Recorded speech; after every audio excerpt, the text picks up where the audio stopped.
Hey guys, it's Vicky, and today I'm here to share with you a book review because this book, I have so much to say about it that to try to put it in a wrap up, it's just not happening. So I wanted to dedicate a whole video to this book so that I can chat about it. And that book is Gone with the Wind by Margaret Mitchell. It took me 2 months, a little over 2 months to complete this book, and was it worth the read? I'm actually not going to hold the book up the whole time because it's a little hefty. It's a little bit of a chunker. I'll see how long I can hold it for. I buddy read this book with Bobby over at Bobby Reads Too Much, and I say that because Bobby just started a YouTube channel like last week. It hasn't even been a week. So I'll link her channel down below. Go check her out. Seriously, we have very, very similar reading tastes. She has a great personality. She's really funny, and yeah, she's great. Go check her out, please. But anyways, back to Gone with the Wind. We buddy read this together. We both absolutely loved it. It is a Civil War epic that takes place from, I believe, 1861 to 1873, if I'm correct, in Georgia, mostly in Atlanta. And basically takes you through the beginnings of the war, kind of the peak, and the aftermath and reconstruction, and how it affects the South, obviously Georgia specifically. The book centers around a couple of families, but mainly it centers around Scarlett O'Hara and her family, and you see her kind of progression from the beginning of the book being like a typical Southern belle who just wants to go to parties and wear pretty dresses to an older, a mature young woman who's lived through some pretty terrible things. What I loved about this plot was that I have never read a Civil War era book before. So going into this book, all I really knew about the Civil War were things that I learned in like history class, obviously, which is good information, but it didn't give you the raw emotion of the war, what it was like to have literally an army come through your backyard and just like tear up your whole life. And that happened to people. And what's interesting about this book is, in the beginning, and even before this book, when I would read about the Civil War, I was kind of like, well, the South kind of got what they deserved, right? I mean, they were like promoting slavery, and they weren't, they kind of got what they deserved. But when you read this book, you do find yourself sympathizing with the Confederates a little bit, just a little bit, because you see the kind of devastation that they lived through during the war, after the war, and how difficult it was for them to rebuild. That's not to say that what they did was right. It's just that you can kind of understand where they're coming from. And now I gotta put the book down because my arm's tired, guys. My arm is tired. Whew. Okay, so what else do I have to say about the plot? Is there anything else to say about the plot? I don't want to say too much because I don't want to spoil things. So let's go ahead and just get into the characters. The first character I have to talk about is Scarlett O'Hara, because she is our main girl. Oddly enough about this book, I loved this book. Like I said, did not like Scarlett one bit. Not one bit. Basically from chapter 1, I was like, I don't like this girl. Maybe she's going to change, because when the book starts, Scarlett is 16 years old. By the end of the book, she's 28. So you're like, okay, so, maybe she's going to go through like a transformation and kind of come out the other side being a decent person. And that's just not what happens. It's not spoilery. That's just what happens. She doesn't change. She stays a very selfish, brutal, cold-hearted character throughout the entire book. And it just surprised me that I still loved the book so much because the main character was just so despicable. The only one thing I will say about Scarlett was that she did have a very strong survival instinct. She had a lot of balls. When she was met with obstacles, she kind of faced them head on and did what she had to do to survive and to overcome them, which is an admirable trait, but it still didn't kind of make up for the fact that she did some very horrible things to people, manipulated people, flat out lied.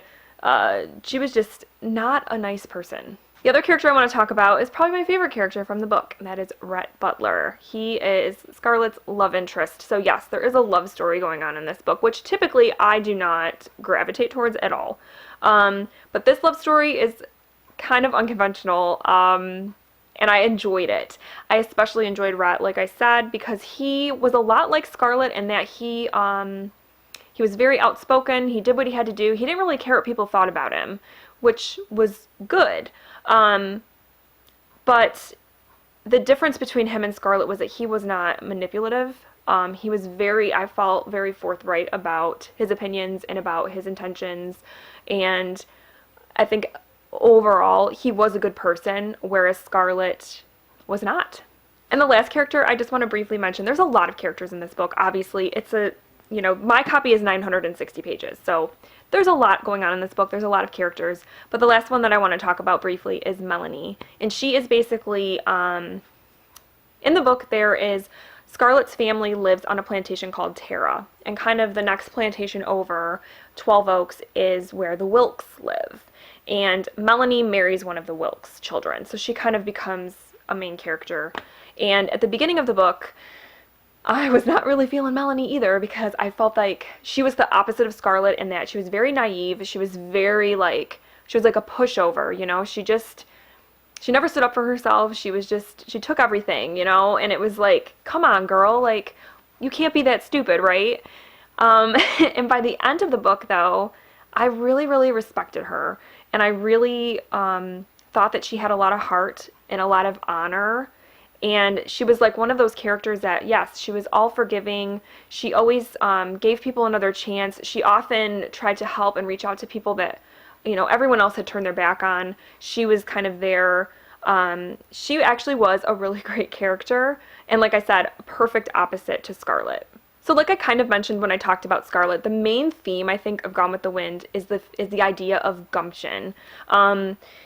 Because the whole book is kind of about, with these characters, when the war happens and everybody comes out the other side, who is going to have the balls to, get themselves back on their feet and to do what they have to do to survive, and who isn't. Because you kind of see that within the characters. Some of them do that very well, paying no mind to what it does to other people, like you have Scarlet. Then you have some characters kind of like Ashley Wilkes, who was a neighbor of Scarlet, who was more of a weaker person, where the war affected him differently. So you kind of saw that with some of the characters, who kind of came out on top and who didn't. And that's a huge theme of the book. And obviously is a huge theme when you talk about war is, how do people survive? How do they come out of it? What kinds of things do they do to preserve themselves? So overall, Gone with the Wind, fantastic book, 5 stars, hands down. Like I said before, it's one of those things that was eye-opening to me as I read it, because I didn't really have a lot of knowledge on what the war did to people. It was more just about who won this battle and what happened and what, and very factual things. And this gets more into the heart and the emotion of the war, what it did to the country, specifically the South. And I think that if you are interested in historical fiction and you haven't read Gone with the Wind, you totally should pick it up. I know, it's intimidating. My copy is 960 pages long. This book took me 2 months to read.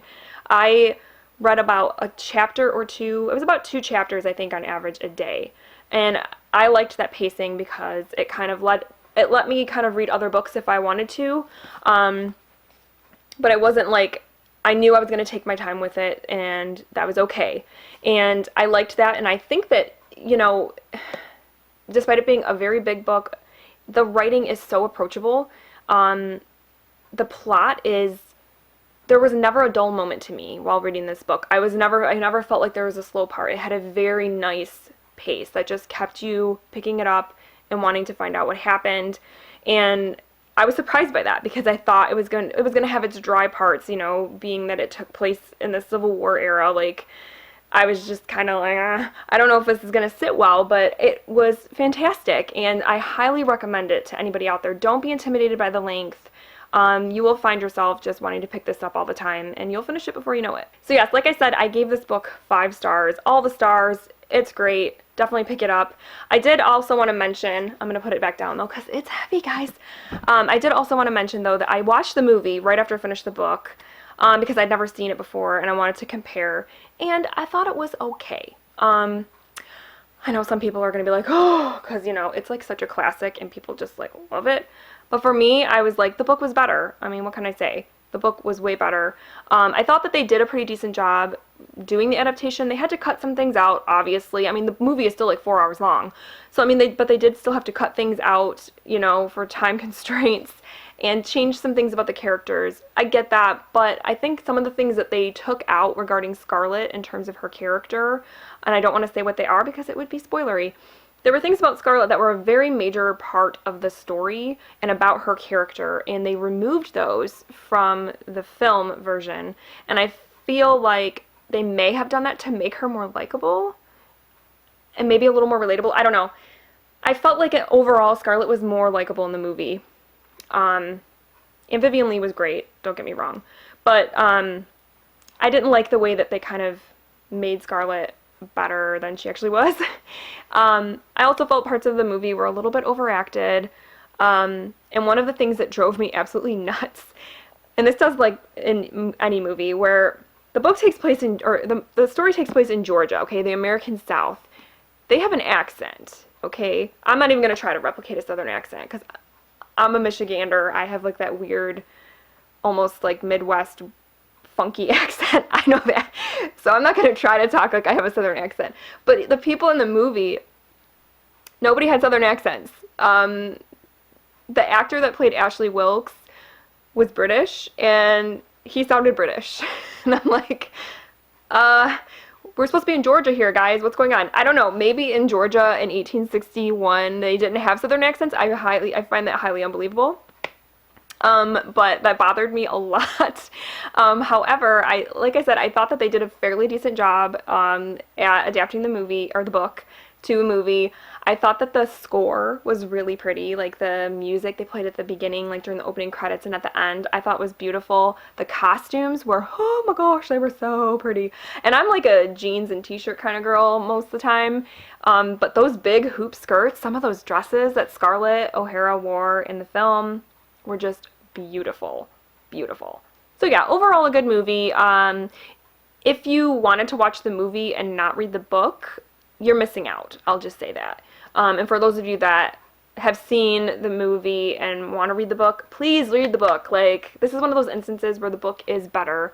And you definitely should still read the book because it's just a way better story.